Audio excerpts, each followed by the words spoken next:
Effectivement, tout l'enjeu, je crois, pour le temps qui vient, c'est de regarder l'avenir non pas comme un ensemble de contraintes, un champ de contraintes et donc de restrictions qui seraient liées à le changement climatique, la disparition de la biodiversité, mais au contraire de construire un futur désirable. Et donc ça, c'est de mon point de vue le moteur premier, le vecteur premier de la conduite du changement, c'est de se dire qu'on va regarder l'avenir en se disant que ça nous permettra de vivre de façon plus authentique, de garantir des sécurités pour nos vies quotidiennes, de regarder les modes de vie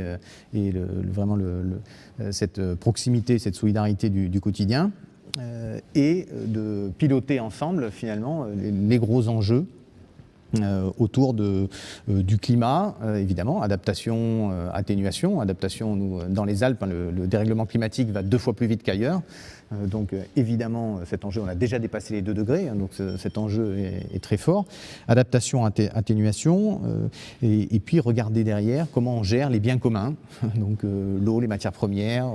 le foncier, l'énergie, évidemment le rapport à la biodiversité.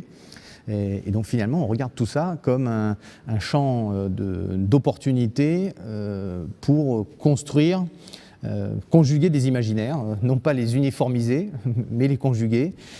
pour nourrir notre désir de sens. Voilà, donc, et ça, c'est ma conviction profonde, c'est de se dire qu'on ne va pas entraîner par un message autour de l'urgence, mais qu'on va entraîner en disant finalement la prise de conscience est là, ok, mais en fait c'est un futur qui est désirable et vous pouvez prendre plaisir et entretenir ce désir de changement individuel et collectif, et donc c'est ça qui est intéressant.